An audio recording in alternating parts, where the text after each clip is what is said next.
Hi guys and welcome back to another Dot Race video, and today we're going to be playing MotoGP 21, continuing on with our final round of our Moto 2 World Championship here in Valencia. So here we are in the Circuit Ricardo Tormo circuit of Valencia, one of my favourite tracks on the 20 Grand Prix calendar.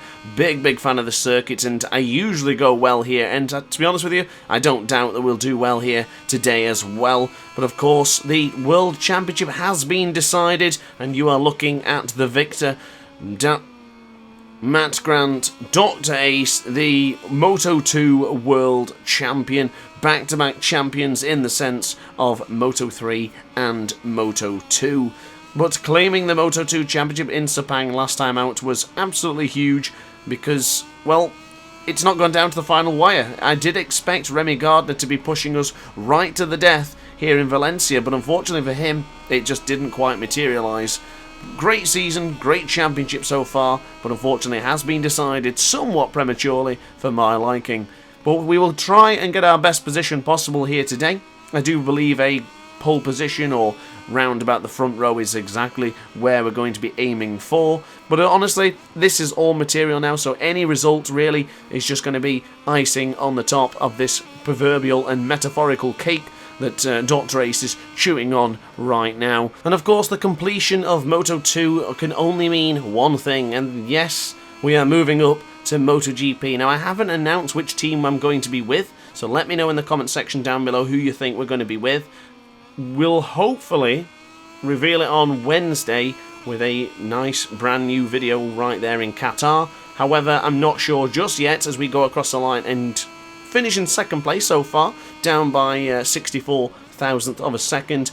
But of course, if everything goes right, Wednesday will be the day I'll bring the first gameplay of MotoGP career mode with Matt Grant, of course, in the best class in the world. But going into the McDowan corner, we'll discuss more about that later on. We need to discuss practice, and of course, yes, I guess this is a bit of material because it doesn't really matter what the results are, but you better believe we're going to be going absolutely gung-ho, 120%, just like the AI difficulty. But for now, coming out of turn 5, we're already up by 1/10 of a second compared to Remy Gardner's time, so we do have a great opportunity to getting ourselves into that top position. So coming out at Angel Nieto, he can go on the rumble strip there, but we decided to avoid it, chuck it to the left-hand side for Afliccion, and then get it onto the left-hand side once more for turn 8. Fabio Quartararo went down. Oh, and we've just done the same! Oh my god! Just absolutely jinxed myself. So that is the end of free practice. Sam Loads leads the way with Fabio Di Gianantonio, Remy Gardner and Grant all trailing by just less than 0.2 of a second. A look at the riders who have joined us from qualifying 1. Joe Roberts, Jorge Navarro, Agora and Stefano Manzi have joined 14 riders in a chance to battle it out for pole position here in Q2. So, free practice ended pretty abruptly and in the worst way possible, considering this is the, well, it would have been the most important race of the championship, but of course that already has passed.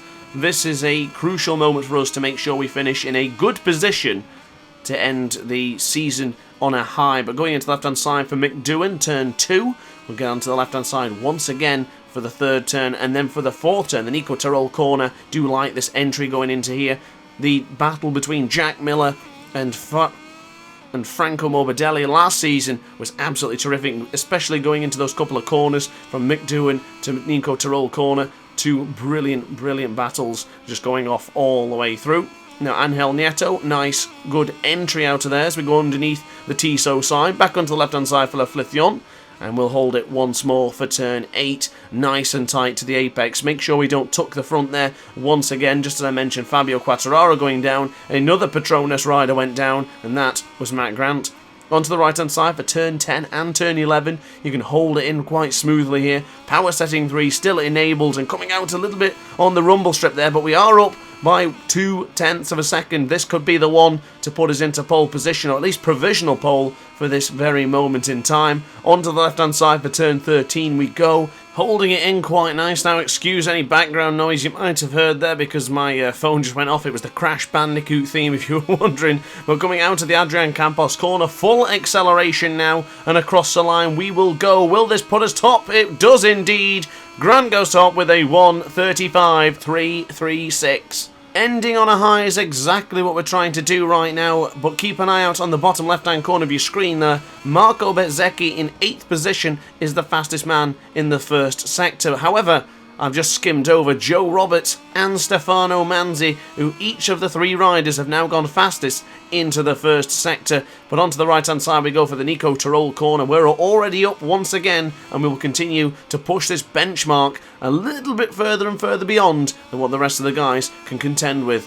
It's another red sector for Marco Bezzecchi. He's a little bit further up the road from us. I can't quite see him, but he is a little bit further beyond us. And keeping an eye out on Stefano Manzi, Roberts, they're all the same second sector times, red in the first 2 sectors. But by how much is the question that we're going to ask. We won't find out until we try and beat these ones, or if they go top. It's a 3rd sector, red sector for Bezzecchi. For Tony Arbolino is now into 2nd sector red. Stefano Manzi's 3rd sector is red. Joe Roberts' 3rd sector is red. Goodness me, oh, a little bit out of shape there on the rumble strip. We will not be improving if we cannot manage a little bit better into the final sector. But here we go, Marco Bezzecchi across the line. He has gone up by 1 second. Marco Bezzecchi is at the top of the pile by a whole whopping second. Joe Roberts now goes ahead. He's up by 9/10 of a second. Oh my lord. What on earth just happened? In the space of a couple of laps, in less than 2 laps, the gap has completely changed. We are now down by 9/10 of a second to Marco Bezzecchi. 9.5 of a second to be precise. That is one tall order to beat.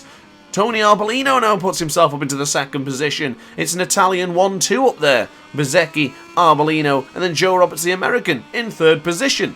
But we do respond. We have responded into the first sector. Coming out of Nico Tirol corner, we were up by 0.5 of a second compared to the man from Rimini right at the top of the timing sheets right now. But we'll go into the left-hand side. A little bit out of shape there for the Angel Nieto. Nice and tight apex, though, hugging it in nicely. We'll try and get on the rumble strip, or near enough to try and improve this lap time. Onto the left-hand side we go. We did lose just 1/10 of a second. Nothing to panic about, though. Nothing to really too concern ourselves. 1/10 will put us on the front row. As Sam Lowe, I just missed that one. He's now got to the top of the pile with a 1:34.235. Now Raul Fernandez is up there. Gardner's up there. In the space of just a moment, the gap has now gone up to 1 second. 0.3 of a second into the personal best sector for sector 3 for Grant.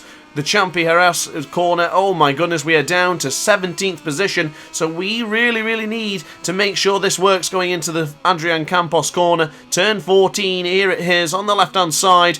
Get on the acceleration, bring on the power in power setting 3, and let's try and bring it home in pole position. Across the line we will go. Is it enough? And it's not even close. We are down by 0.6 of a second to Sam Lowe's, Fernandez and Gardner. Our front row is certainly looking a bit bleak right now. I don't think we're going to get anywhere near it. It's not going to be in our near future, it seems, but onto the rumble strip we go, coming into turn 2 for Mick Doohan. On the left-hand side, we'll go nice and tight to the apex, beautifully done. Soft option front, soft option rear, brand new tyres in for this one with power setting 3. Do we have a chance to get ourselves back up into the front row positions, or near enough to, as we got a little bit loosey there going into turn 4 for the Nico Tirol corner.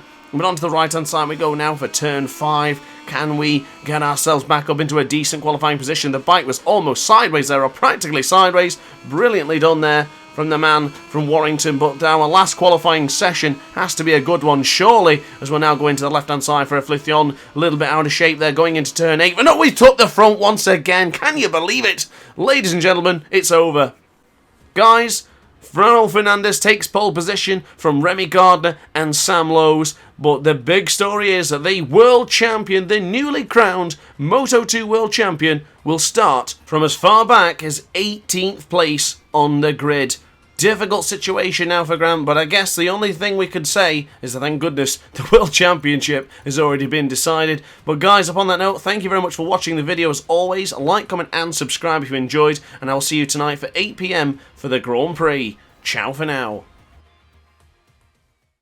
Oh hi, didn't quite see you there. Good to see you're still here. If this video didn't quite sate your appetite, then why not watch some more Dot Race content by clicking the video shown on screen now. Furthermore, if you would like to follow me on social media, you can do so now with the links down in the description. Consider subscribing so you don't miss a single Dr. Ace video.